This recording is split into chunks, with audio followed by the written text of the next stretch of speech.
Assalamualaikum warahmatullahi wabarakatuh. Om Swastiastu. Namo Buddhaya. Salam kebajikan. Rahayu Sagung Dumadi.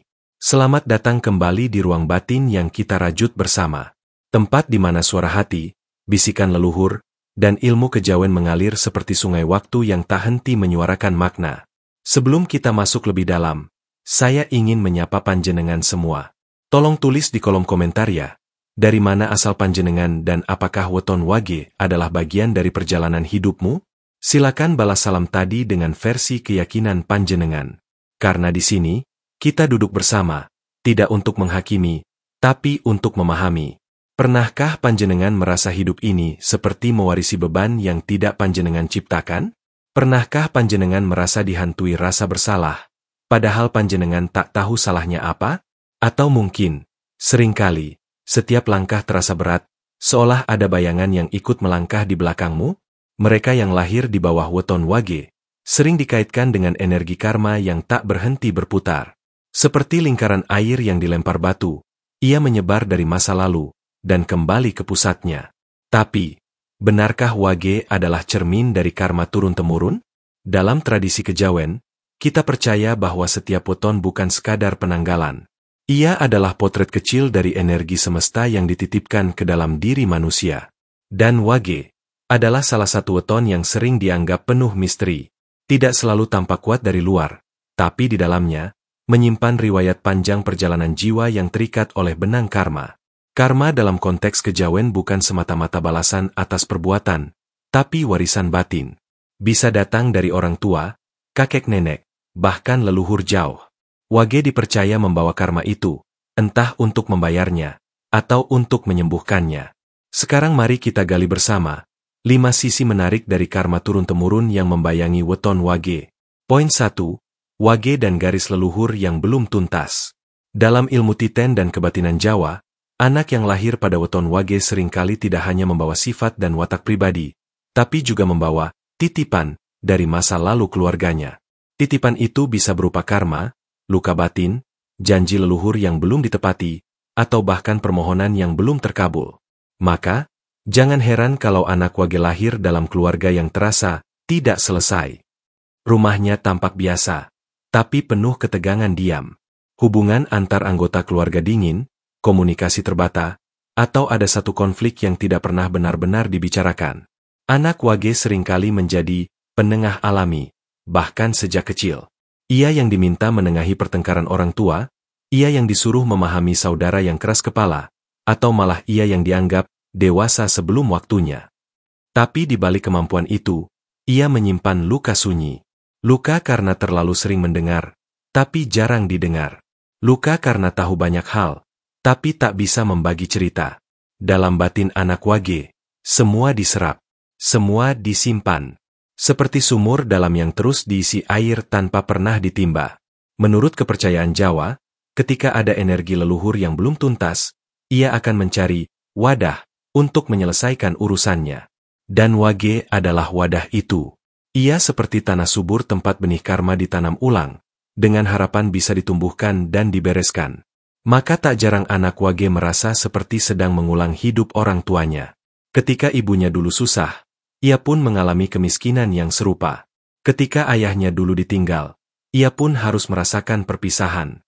Seolah sejarah berulang, dalam wujud dan wajah yang berbeda. Namun di balik semua itu, wage juga diberi karunia besar, intuisi tajam, empati tinggi, dan kekuatan spiritual yang halus. Ia bisa membaca situasi tanpa banyak kata. Ia bisa merasakan perubahan energi dalam rumah, bahkan dari getaran langkah kaki atau suasana udara. Dan kalau ia mampu menyadari semua ini, wage bisa menjadi titik akhir dari lingkaran karma leluhur itu. Jadi pertanyaannya bukan lagi, mengapa hidupku terasa berat? Tapi, untuk siapa beban ini aku bawa, dan apa yang bisa aku sembuhkan dari sini? Kalau wage bisa melihat dirinya bukan sebagai korban, tapi sebagai penyembuh garis keturunan, maka tugasnya menjadi jauh lebih terang. Karena dalam filosofi Jawa, penyembuh sejati bukan yang berteriak atau menuntut, tapi yang diam-diam mengurai benang kusut yang diwariskan, satu demi satu, dengan sabar. Poin 2. Siklus ulang kejadian dalam hidup wage. Hidup seperti jalan yang berputar. Dan bagi mereka yang lahir dengan weton Wage, putaran itu terasa nyata. Kadang panjenengan mungkin pernah berkata dalam hati, "Loh, kok kejadian ini terulang lagi ya?" Baru saja lepas dari hubungan yang menyakitkan, datang lagi yang serupa. Baru keluar dari lilitan utang, muncul beban keuangan baru. Baru pulih dari dikhianati teman, datang lagi sahabat yang berkhianat lebih dalam. Inilah yang oleh leluhur disebut sebagai siklus karma. Dalam budaya Jawa, ketika seseorang belum belajar dari suatu peristiwa, atau belum menyadari makna yang tersembunyi di balik pengalaman hidupnya, maka semesta akan mengulang cerita itu. Bukan untuk menyiksa, tapi untuk mengingatkan. Weton Wage memiliki kecenderungan spiritual yang membuat mereka lebih peka terhadap energi-energi halus. Tapi justru karena kepekaan itu, Wage seringkali menyerap lebih banyak beban kehidupan daripada yang tampak. Mereka bisa jadi terlihat biasa saja di luar, tapi di dalamnya ada pusaran rasa bingung, capek, dan bertanya-tanya, kenapa hidupku begini terus? Bayangkan hidup seperti sungai. Kalau ada batu besar di tengahnya, air akan berputar-putar di sana sebelum bisa mengalir lagi. Begitu pula karma yang belum disadari, ia akan menjadi batu yang menghalangi aliran hidup Wage. Maka Wage harus belajar berenang ke dalam, menyentuh batu itu, mengenalinya, dan perlahan mengangkatnya. Barulah sungai bisa mengalir kembali. Seringkali Wage juga mengalami mimpi-mimpi yang berulang. Mimpi jatuh dari ketinggian, dikejar bayangan, atau berada di tempat yang sama terus-menerus. Ini bukan sekadar mimpi. Ini bisa jadi pertanda bahwa jiwa Wage sedang terjebak dalam pola batin yang berulang. Mimpi adalah cermin bawah sadar, tempat karma berbicara dalam bahasa simbol. Solusinya bukan lari atau menyangkal. Wage justru diminta untuk duduk tenang, merenungi, dan bertanya jujur. Apa yang sebenarnya sedang aku ulangi dalam hidup ini? Pelajaran apa yang belum aku pahami sepenuhnya? Begitu Wage menemukan jawabannya, siklus itu akan mulai berubah. Peristiwa yang dulu datang untuk melukai, kini datang untuk menguatkan. Hubungan yang dulu menyakitkan, kini datang untuk membuka mata. Semua tergantung pada sejauh mana Wage bisa membaca pesan semesta. Dalam filosofi kejawen, ini disebut sebagai penerawangan batin, kemampuan untuk menyadari pola hidup, bukan hanya lewat logika, tapi lewat rasa. Wage punya kelebihan ini, hanya perlu dilatih dengan keheningan dan kejujuran hati. Karena hidup bukan soal berapa kali kita jatuh, tapi seberapa dalam kita paham, mengapa kita jatuh di tempat yang sama. Poin 3. Beban tak terucap dari orang tua. Weton Wage adalah anak yang diam-diam menyimpan dunia. Ia tidak banyak bicara, tapi sekali mendengar, ia hafal. Sekali melihat, ia paham. Dan sekali merasa, ia menyerap segalanya, meski tak tahu cara mengucapkannya. Banyak anak Wage lahir dalam keluarga yang secara lahir tampak baik-baik saja. Rumahnya utuh. Orang tuanya hadir. Tapi, suasananya dingin. Hening. Seperti ada awan tipis yang menggantung di langit-langit rumah. Tak pernah reda, tapi juga tak pernah hujan. Semua diam. Semua pura-pura baik. Tapi Wage tahu, ada yang tidak beres. Dalam tradisi Jawa, ini disebut sebagai beban tak terucap, energi batin yang diwariskan tanpa kata. Orang tua yang menyimpan trauma masa kecilnya, ketakutan, dendam, atau rasa bersalah, semuanya tidak selalu diceritakan, tapi tetap berpindah. Dan Wage, karena kepekaannya, menyerap semuanya seperti spons yang haus air. Mungkin orang tua Wage dulunya juga anak yang tak didengar. Mereka keras karena dulu dididik dengan keras. Mereka dingin karena tak tahu cara mencintai dengan hangat. Mereka marah bukan karena benci, tapi karena lelah yang tak selesai. Dan Wage hadir sebagai saksi sekaligus penerus dari pola itu. Seringkali, anak Wage tumbuh dengan rasa bersalah yang tak tahu dari mana asalnya. Ia merasa harus berprestasi untuk menyenangkan orang tua. Merasa harus patuh agar tidak menambah beban. Merasa tidak boleh gagal, seolah hidupnya adalah pembuktian. Padahal, di lubuk hatinya, ia hanya ingin dipeluk dan dimengerti. Karma yang diwariskan tidak selalu berupa kutukan atau nasib buruk, tapi bisa dalam bentuk beban psikis dan luka emosi yang tidak pernah disembuhkan oleh generasi sebelumnya. Wage adalah generasi penebus. Ia yang diberi kesempatan untuk mengakhiri siklus itu, bukan dengan marah, tapi dengan kesadaran. Maka Wage sering dibisiki oleh semesta untuk mulai memaafkan. Bukan karena orang tua benar, tapi karena Wage ingin bebas. Wage didorong untuk lebih berani mengungkap perasaan, belajar mencintai diri sendiri, tanpa perlu terus membuktikan apa-apa. Dan menariknya, ketika Wage mulai menyembuhkan dirinya, perlahan, keluarganya pun ikut pulih. Karena dalam ilmu kejawen, penyembuhan itu seperti air yang menetes ke akar pohon. Ia tak terlihat di permukaan, tapi perlahan, pohon itu mulai segar, daunnya tumbuh, dan buahnya manis kembali. Jadi, kalau panjenengan adalah Wage yang lahir dari keluarga yang sulit berkata, "Aku sayang kamu," jangan kecil hati. Mungkin memang tugasmu bukan untuk mendengar kalimat itu, tapi untuk mengajarkan kembali caranya. Karena Wage bukan hanya anak, ia adalah guru dalam diam. Penyambung dari hati yang lama mati rasa. Poin 4. Hubungan cinta yang seperti ujian. Bagi banyak orang, cinta adalah tempat pulang. Tapi bagi sebagian pemilik weton Wage, cinta justru sering terasa seperti ujian hidup. Ada yang mencintai dengan sepenuh hati, tapi hanya dibalas dengan pengkhianatan. Ada yang memberi dengan tulus, tapi berakhir dimanfaatkan. Ada pula yang bertahan dalam hubungan yang tak sehat, hanya karena tak ingin menyakiti. Mengapa ini sering terjadi pada Wage? Apakah Wage memang ditakdirkan untuk menderita dalam urusan asmara? Dalam kepercayaan spiritual Jawa, Wage dikenal sebagai weton yang membawa karma cinta dari kehidupan sebelumnya. Dalam bahasa halus kejawen, ini disebut kutuk asmara alus, sebuah beban halus dalam relasi yang berulang dari satu kehidupan ke kehidupan berikutnya. Kadang Wage jatuh cinta pada orang yang sejak awal terasa salah, terlalu posesif, tidak setia, atau bahkan tidak menghargainya. Tapi Wage tetap bertahan. Bukan karena bodoh, tapi karena jiwanya terikat oleh sesuatu yang lebih dalam, hutang batin. Mereka yang punya karma asmara biasanya akan dipertemukan dengan jiwa-jiwa yang pernah punya urusan dengannya di masa lampau. Bisa jadi dulu Wage pernah meninggalkan, menyakiti, atau menolak cinta seseorang dengan cara yang keras. Kini, semesta mempertemukannya kembali, agar Wage merasakan sisi yang berbeda. Bukan sebagai hukuman, tapi sebagai pelajaran. Dan dalam banyak kasus, Wage mengalami cinta yang menguras air mata. Tapi anehnya, selalu sulit pergi.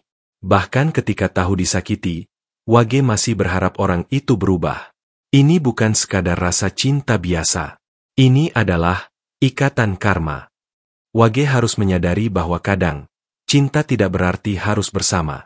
Kadang cinta adalah bagaimana kita membebaskan diri dari lingkaran luka, dan belajar mencintai diri sendiri terlebih dahulu. Tapi bukan berarti Wage ditakdirkan untuk gagal dalam cinta. Justru karena ujian cinta yang berat inilah, Wage bisa tumbuh menjadi sosok yang matang, bijak, dan penuh welas asih. Wage yang berhasil melewati karma asmara ini biasanya akan menjadi pasangan yang sangat setia, sabar, dan bisa menjadi penyembuh bagi orang lain. Pertanyaannya adalah, apakah Wage berani melepaskan cinta yang menyakitkan demi menemukan cinta yang menyadarkan? Apakah Wage siap mengakhiri siklus lama dan menciptakan relasi baru yang lebih sehat dan setara? Ingat pepatah Jawa, tresno sing sejati ora mung ngiket, tapi ngeculke nalika wis kudu. Cinta sejati bukan hanya yang mengikat, tapi juga yang mampu melepaskan ketika waktunya tiba. Bagi Wage, cinta bukan sekadar soal bahagia atau tidak, tapi tentang perjalanan batin yang membawanya lebih dekat pada jati diri. Cinta yang sejati bukan yang membuat Wage kehilangan dirinya, tapi yang justru membuat Wage mengenal dirinya lebih dalam. Poin 5. Kekuatan penyembuh tersembunyi dalam Wage. Kalau hanya dilihat dari luar, Wage sering disalahpahami. Ia dianggap lemah, diam, atau tidak punya daya juang seperti weton-weton lain yang terkesan lebih menonjol. Tapi siapa sangka, di balik diamnya, Wage menyimpan energi penyembuh yang tidak main-main. Dalam tradisi kejawen, penyembuh bukan selalu orang yang belajar ilmu kanuragan atau semedi di gunung, tapi juga bisa berupa jiwa-jiwa halus yang mampu menyentuh hati orang lain tanpa banyak kata. Wage adalah salah satunya. Wage punya magnet batin yang tenang. Ketika orang lain panik, Wage bisa hadir sebagai pendengar. Ketika orang lain marah, Wage mendekat dengan empati. Ketika seseorang patah, Wage datang tanpa menghakimi.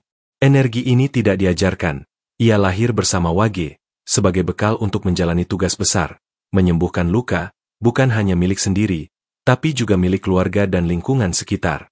Banyak orang tidak sadar bahwa ketika mereka sedang putus asa dan bicara dengan Wage, mereka tiba-tiba merasa lebih ringan.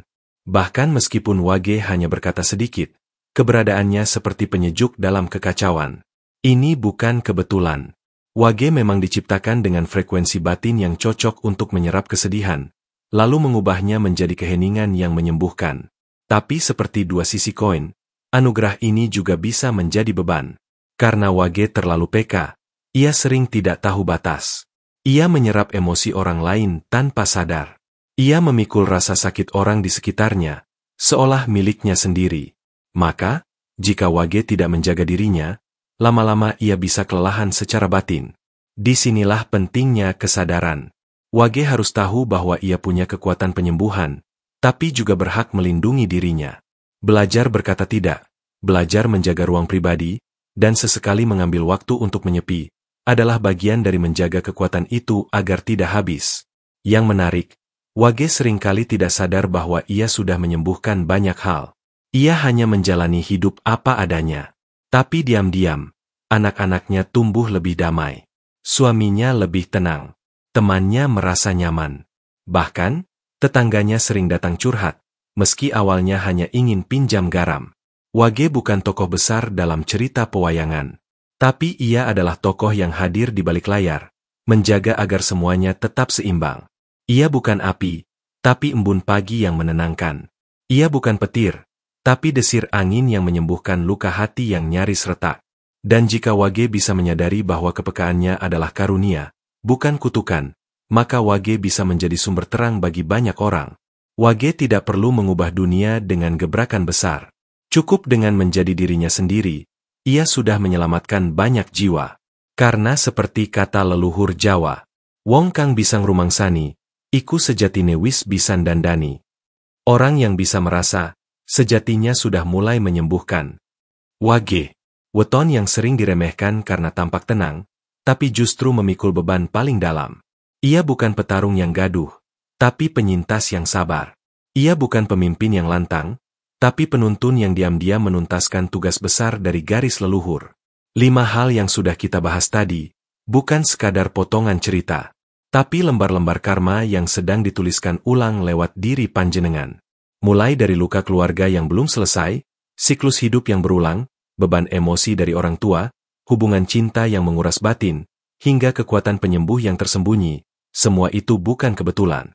Kalau panjenengan lahir Wage, atau punya anak, pasangan, atau saudara Wage, pahami bahwa mereka bukan pribadi biasa. Mereka lahir dengan tugas jiwa. Tugas yang tidak semua orang sanggup menjalaninya. Maka bukan hal aneh jika Wage sering merasa beda, sendiri, bahkan seolah tidak punya tempat. Tapi dalam kejawen, orang yang merasa paling sendiri, seringkali justru yang paling dibimbing. Bukan oleh manusia, tapi oleh leluhur, oleh alam, oleh semesta yang halus cara kerjanya. Jadi, Wage bukan untuk dikasihani, tapi untuk dimengerti. Untuk didampingi. Karena ketika Wage sadar siapa dirinya, dan mulai menerima tugasnya sebagai pemutus rantai luka, Wage bisa menjadi cahaya kecil yang perlahan menular ke sekitarnya. Rahayu, panjenengan semua. Seperti kata pepatah kuno Jawa, sepi ing pamrih, rame ing gawe. Diam dalam niat pribadi, tapi sibuk dalam memberi. Begitulah Wage, tak banyak meminta, tapi diam-diam memberi terang. Semoga video ini bisa menjadi cermin batin bagi panjenengan semua. Entah panjenengan Wage atau bukan, semoga bisa belajar untuk lebih mendengar bisikan halus di dalam hati. Karena kadang, yang tak terlihat justru paling penting untuk didengarkan. Kalau video ini menyentuh bagian batin panjenengan, bantu kami menyebarkan terang ini. Klik like, subscribe, dan bagikan video ini ke teman-teman yang mungkin sedang bingung dengan takdirnya. Dan jangan lupa tinggalkan komentar. Apakah panjenengan lahir Wage? Apakah ada pengalaman batin yang terasa seperti karma turun-temurun? Ceritakan di bawah, agar kita bisa saling belajar, saling menguatkan. Sampai bertemu di video berikutnya. Tetap nyala batinmu, dan jangan ragu menjemput takdirmu. Rahayu. Rahayu, Rahayu.